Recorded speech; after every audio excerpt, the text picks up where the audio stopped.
Bismillahirrahmanirrahim. Assalamualaikum warahmatullahi wabarakatuh.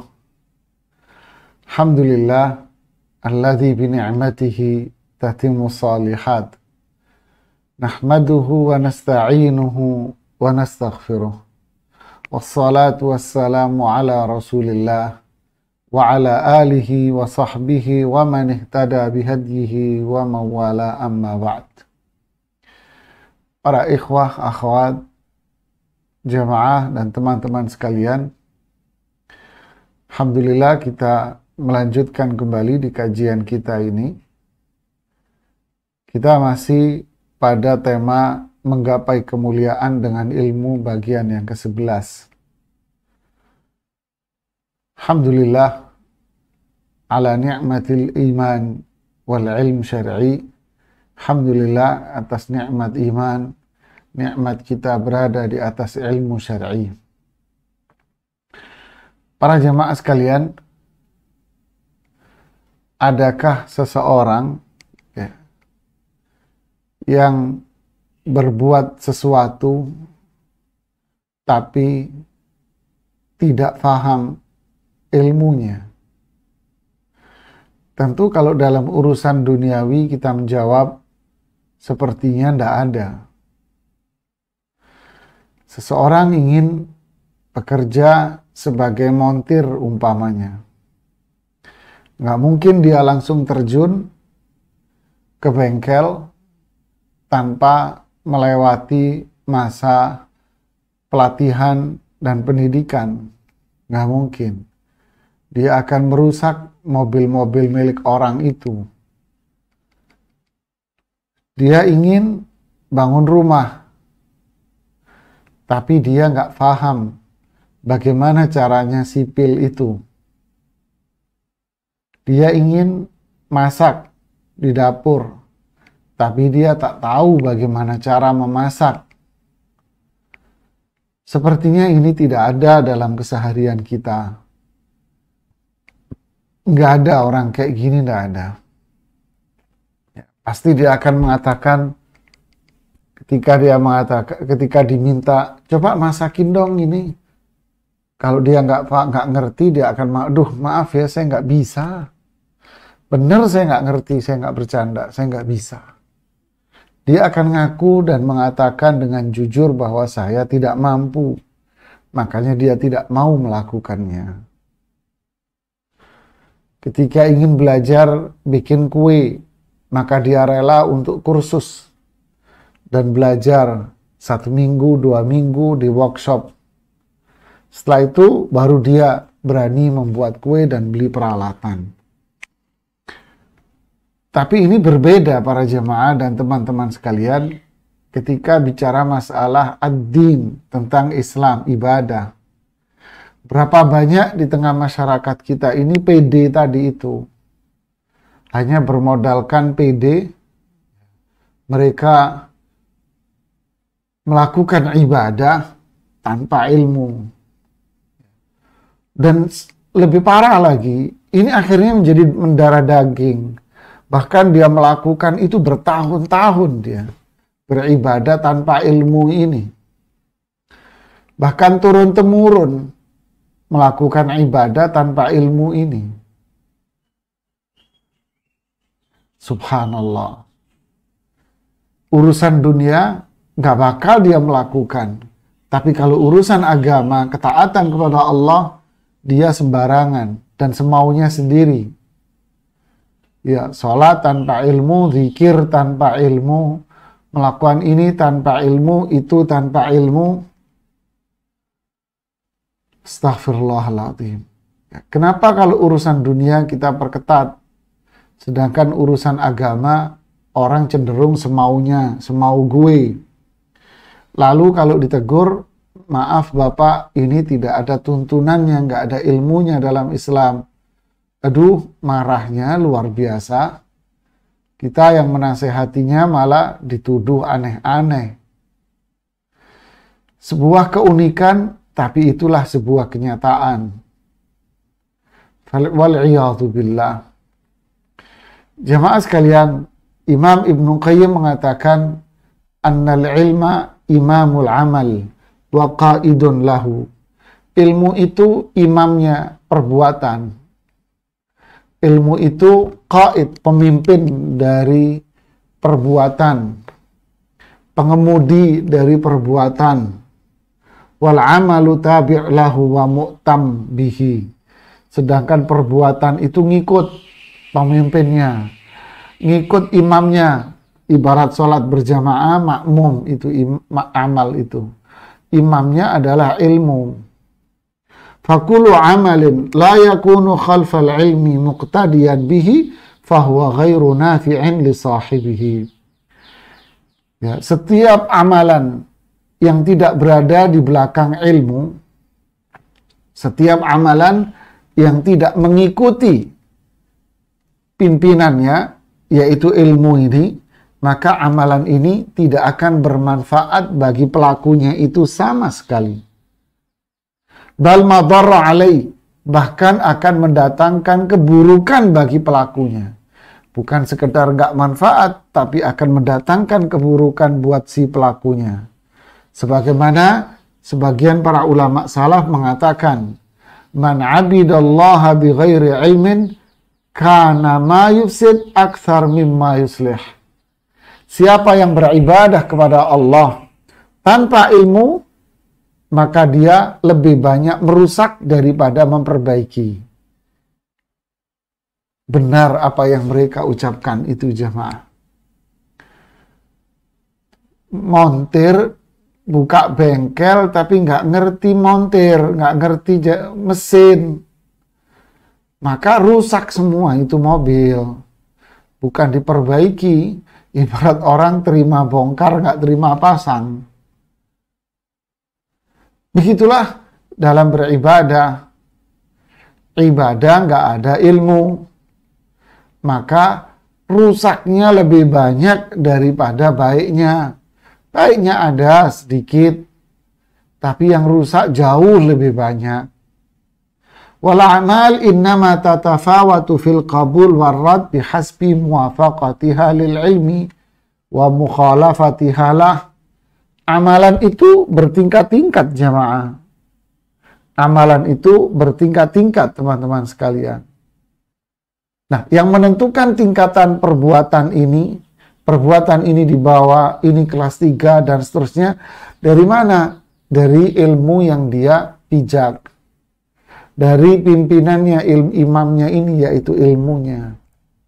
Semakin dia sesuai dengan pijakan ilmu itu, semakin klop dia dengan ilmunya, maka tentu tingkatan amal ini akan semakin tinggi kedudukannya. Tapi kalau amalnya ini nggak sesuai dengan ilmunya, maka akan semakin rendah kedudukan dia, nggak ada artinya. Fal amalul muwafiq lil ilmi huwal maqbul. Amalan yang diterima oleh Allah adalah amalan yang sesuai dengan ilmu. Amalan yang diterima oleh Allah adalah amalan yang sesuai dengan ilmunya. Berarti lawannya amalan yang ditolak oleh Allah, ya, amalan yang tertolak adalah amalan yang tidak sesuai dengan ilmu. Ini banyak, jamaah. Lalu dia berdalih, nggak apa-apa, ini kan bid'ah hasanah. Memang si bid'ah, tapi baik, nggak apa-apa. Coba Anda buka montir, coba Anda masak di situ. Bikin bid'ah di situ dalam masakan. Bilang aja ini bid'ah hasanah. Siapa yang mau makan makanan itu? Lalu buka bengkel di situ. Perbaiki itu mobil orang tanpa prosedur yang berlaku. Lalu Anda katakan itu bid'ah hasanah. Coba diapain Anda sama orang? Kalau nggak dipentungin, jamaah. Subhanallah, ya. Kenapa gitu ya? Jadi ilmu ini adalah imamnya. Fal ilmu huwal mizan. Ilmu inilah tolak ukurnya, timbangannya. Allah Subhanahu wa taala berfirman di surat Al-Mulk ayat 2, "Alladzi khalaqal mauta wal hayata liyabluwakum ayyukum ahsanu amala." Dialah Allah yang menciptakan kematian, yang menciptakan kehidupan. Allah yang menjadikan si fulan ini meninggal, dan Allah yang menjadikan si fulan ini hidup. Untuk apa ini semua? Liyabluwakum ayyukum ahsanu amala. Untuk apa? Dunia dibiarkan sesukanya, terserah lo, terserah kamu, apa kata hati Anda? Tidak. Al-Quran nggak begitu bunyinya. Liyabluwakum ayyukum ahsanu amala. Allah ingin menguji kita. Siapa di antara kita yang paling baik amalannya? Apa yang dimaksud dengan yang paling baik amalannya? Al-Fudail Ibnu Iyad menjelaskan, huwa akhlasul amali wa aswabuhu. Yang paling baik amalannya itu adalah akhlasuhu wa aswabuhu. Yang paling ikhlas, ya, yang paling ikhlas dan yang paling baik. Ya, yang paling ikhlas dan yang paling baik. Ini adalah makna dari firman Allah. Allah ingin menguji kita. Siapa di antara kita yang paling baik amalannya? Yang paling baik amalannya, yaitu yang paling ikhlas dan yang paling benar amalannya. Qalu ya Aba Ali, mereka mengatakan, wahai Abu Ali, panggilan dari Al-Imam Fudail Ibnu Iyad. Ma akhlasuhu wa aswabuhu, apa yang dimaksud dengan amalan paling ikhlas dan amalan yang paling benar? Bila menjawab, innal amala idza kana khalisan wa lam yakun sawaban lam yuqbal. Amalan itu kalau ikhlas, tapi kalau nggak benar, ya tidak akan diterima oleh Allah. Wa idza kana sawaban wa lam yakun khalisan, atau sebaliknya, amalan ini benar tapi tidak ikhlas, lam yuqbal, amalan ini juga tidak akan diterima oleh Allah. Ya, amalan tidak akan diterima oleh Allah. Fal khalis, yang dimaksud ikhlas itu apa? An yakuna lillah, hendaknya amalnya itu karena Allah. Wassawab, sedangkan yang dimaksud dengan benar itu adalah an yakuna ala sunnah, hendaknya amalan ini dilakukan sesuai dengan sunnah Rasulullah sallallahu alaihi wasallam. Sebagaimana firman Allah dalam surat Al-Kahfi ayat 110, "Faman kana yarju liqa'a rabbih falya'mal 'amalan shalihan wa la yusyrik bi'ibadati rabbih ahada." Siapa yang ingin bertemu dengan Allah di surga nanti, siapa yang ingin masuk surga, maka hendaknya dia beramal dengan amalan yang saleh pertama, dan dia tidak berbuat syirik kepada Allah dengan suatu apapun. Ini yang kedua. Inilah amalan yang diterima oleh Allah, di mana Allah tidak akan menerima amalan-amalan selain dari itu. Yaitu apa? Amalan salihah, amalan yang soleh. Yaitu apa? Amalan yang sesuai dengan sunnah Rasulullah sallallahu alaihi wasallam. Dua, amalan yang hanya ditujukan kepada Allah subhanahu wa ta'ala, ikhlas belaka. Hanya ikhlas saja Allah. Ini juga sama dengan penjelasan Imam Ibnu Katsir rahimahullahu ta'ala dan penjelasan para ulama tafsir yang lainnya. Ini Imam Ibnu Katsir Syafi'i madhab, Imam Al-Baghawi Syafi'i madhab, dan ini penjelasan mereka. Kenapa orang-orang sekarang yang mengklaim dirinya Syafi'iul madhab, mereka tidak menerapkan apa yang sudah digariskan oleh para ulama-ulama Syafi'iyah, tokoh-tokoh Syafi'iyah besar seperti Imam Ibnu Katsir, Imam An-Nawawi, Imam Al-Baghawi. Mereka tinggalkan tokoh-tokohnya Mereka hanya mengedepankan apa kata hati dan hawa nafsu saja. Semangat beribadah, tapi tak ada ilmu. Inilah mereka-mereka yang dhalin yang disebutkan di dalam surat Al-Fatihah. Yaitu orang-orang yang tersesat dari jalan kebenaran, yaitu sirat al-mustaqim. Subhanallah. Sebabnya, yaitu tadi gak mau belajar sih. Ya semangat ibadah, tapi hakikatnya nggak mau belajar dia. Ya repot jemaah. Ya. Wala yatamakkanul 'amilu minal ityan bi'amalin yajma'u hadainil wasfaini illa bil ilmi.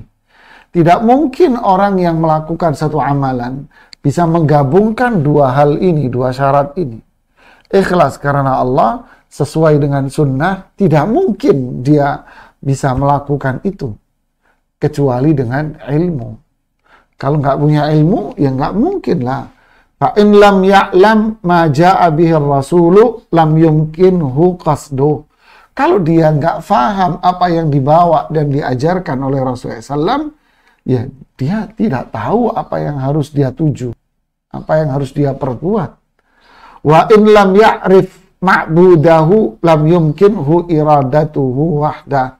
Kalau dia nggak kenal sama Allah, zat yang dia ibadahi dengan benar, ya nggak mungkin niatannya itu ada hanya karena Allah. Lihat kalimat indah ini.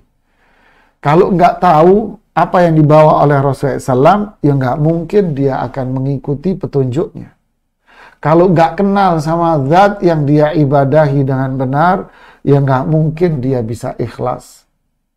Ya, falaulal ilm lama kana amaluhu maqbula. Kalau bukan karena ilmu, amalnya dia tidak akan diterima. Susah amalnya diterima, dia nggak punya ilmu. Bagaimana dia ini bisa bekerja dengan baik? Bagaimana karyawan ini bisa dikatakan sebagai karyawan yang baik kalau dia nggak paham prosedur kerja yang ada di perusahaannya? Ya dipecat jemaah. Si karyawan ini kerja tidak tahu dia prosedurnya. Apa yang terjadi? Ya dipecat besok jemaah. Nggak tahu SOP-nya, ya dipecat lah. Subhanallah. Urusan agama selalu disepelekan. Makanya Allah mengatakan surat Al-Ma'idah ayat 27, innama yataqabbalullahu minal muttaqin. Allah hanya menerima amalan-amalan ini hanya dari orang-orang yang bertakwa saja. Alangkah indahnya penjelasan dari penafsiran ayat ini. Innama yataqabbalu amalu man ittaqah fi dhalikal amal wa taqwahu fi an yakuna liwajhihi ala muwafaqati amrih wa hadha innama yahsulu bil ilmi. Penafsiran dari ayat ini adalah surat Al-Maidah ayat 27. Allah hanya menerima dari orang-orang bertakwa saja. Apa maksudnya? Allah hanya menerima amalan mereka-mereka yang bertakwa dalam perbuatannya. Allah akan menerima ketakwaan seseorang yang hanya dilakukan ikhlas karena Allah dan sesuai dengan petunjuk Rasulullah SAW. Ini tidak akan bisa diperoleh kecuali dengan ilmu. Inilah kedudukan ilmu yang sangat tinggi sekali. Jadi orang yang berilmu, amalnya pasti benar. Orang yang berilmu, amalnya akan diterima oleh Allah. Kemudian, annal amila bila ilmin kasairi bila dalilin. Orang yang beramal tanpa ilmu seperti orang pergi tanpa penunjuk jalan. Allahu Akbar. Jadi orang beramal tanpa ilmu seperti orang pergi tanpa penunjuk jalan. Wa ma'lumun anna 'ataba hadza aqrabu min salamatihi. Ya. Tentu bisa difahami bahwa orang yang seperti ini, yaitu orang yang pergi dengan membawa penunjuk jalan, pasti dia akan selamat dan dia akan sampai pada tujuan. Ya. Tapi jika tidak, maka nggak selamat dan nggak nyampe tujuan jamaah. Anggap dia selamat sampai tujuan, tapi sangat jarang sekali. Dia nggak punya petunjuk, nggak tahu. Subhanallah. Wa kana Syekhul Islam Ibnu Taimiyah yaqul. Dahulu Syekhul Islam Taimiyah pernah mengatakan, gurunya, man faraqad dalila dhallas sabila. Siapa yang tidak mau belajar dalil, tidak mau belajar Quran dan sunnah Rasulullah SAW, dhallas sabila, dia akan tersesat dalam perjalanannya. Siapa yang tidak berpegang teguh dengan dalil, dengan Quran dan sunnah Rasulullah SAW, dhallas sabil, dia akan tersesat dari jalan ini. Wala dalil illa bima ja'a bihi rasul, dan tidak ada dalil kecuali dengan apa yang dibawa oleh Rasulullah sallallahu alaihi wasallam. Imam Hasan Al-Basri mengatakan, al-amil ala ghairi ilmin, orang yang beramal tanpa ilmu, kasaliki ala ghairi tariqin, seperti orang yang berjalan tidak melewati jalurnya. Allahu Akbar. Ini Imam Hasan Al-Basri tabi'in generasi kedua. Orang yang beramal tanpa ilmu seperti orang jalan tidak lewat jalurnya. Ya nyasar jemaah. Wal amil ala ghairi ilmin yufsidu aktsar mimma yuslih. Orang yang beramal tanpa ilmu lebih banyak merusak daripada memperbaiki. Baik awamnya maupun siapa yang disebut dengan istilah ustadz, dia lebih banyak merusak daripada memperbaiki jamaah. Lebih banyak menyesatkan daripada memberikan jalan yang lurus, memberitahu hidayah Allah. Astaghfirullahaladzim ya. Berapa banyak orang yang seperti ini jamaah. Fatlubul ilma talaban la tadurru bil ibadah. Carilah ilmu dengan benar mencarinya. Pasti kalian tidak akan merusak ibadah yang kalian lakukan. Watlubul ibadata talaban la tadurru bil ilmi. Ya. Beribadalah kalian kepada Allah yang tidak merusak ilmu kalian.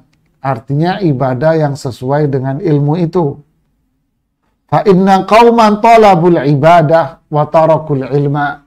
Banyak orang rajin beribadah tapi meninggalkan ilmu.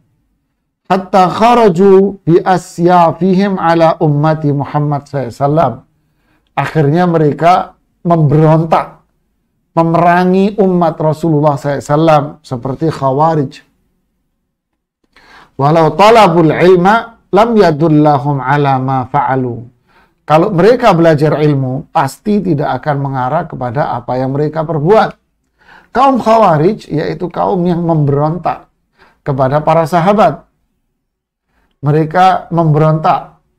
Mereka melakukan kudeta terhadap pemerintahan dan khilafahnya Utsman bin Affan. Mereka keluar dari ketaatan pada Khalifah Ali bin Abi Thalib radhiyallahu ta'ala anhu. Sehingga mereka akhirnya justru malah memberontak dan memerangi Ali bin Abi Thalib. Kenapa mereka sampai menjadi para pemberontak dan kudeta-kudeta seperti ini? Yang mereka lakukan menjerumuskan mereka dalam perbuatan yang lebih ganas. Na'udzubillah. Sekarang banyak orang aliran-aliran sufisme yang melakukan ibadah hanya karena perasaan, mimpi. Apa kata pimpinan dan tokohnya, tidak berpijak dalil, tidak mengajak manusia untuk kembali kepada Quran dan hadis sesuai dengan pemahaman para ulama salafus saleh. Mengajak masyarakat bisa jadi kepada Quran hadis, tapi dengan pendapat pribadi dan kelompok dan ormasnya. Tapi tidak mengajak kepada Quran hadis dengan pemahaman para ulama salafus saleh. Maka mereka lebih banyak menyesatkan daripada memperbaiki. ibarat orang jalan tapi tidak lewat jalan. Astaghfirullahaladzim. Ya, berapa banyak orang sholat asal-asalan. Ya, naudzubillah. Saya berapa hari lalu masuk satu rumah jemaah. Ya, mereka ngundang saya untuk menghitung waris. Saya datang. Saya masuk rumahnya kok agak aneh ya. Kenapa? Beberapa sudut-sudut rumah itu ditutupi dengan kain putih. Ya, ditutup dengan kain-kain putih jemaah. Bingung saya, ini kayak apa rumah kosong, tapi mereka bilang kami tinggal di sini, Ustadz. Ya, kami tinggal di sini. Tapi kok ditutup-tutupi, udahlah saya nggak mau kepo ya. Ya kan, min husni islamil mar'i tarkuhu ma la ya'ni. Sebaik-baik keislaman seseorang meninggalkan hal-hal yang tidak penting bagi dia, nggak penting bagi saya. Sudah selesai maghrib, saya sholat maghrib jemaah. Ya, saya sholat maghrib. Selesai sholat maghrib, yang punya rumah cerita sendiri. Mohon maaf Ustadz, ini kan saudara kami kan baru meninggal. Kan belum 40 hari. Jadi kaca-kaca ini kami tutupin. Oh, inilah yang terjadi masyarakat. Kasihan jamaah. Kasihan jamaah. Ya. Mereka nggak paham.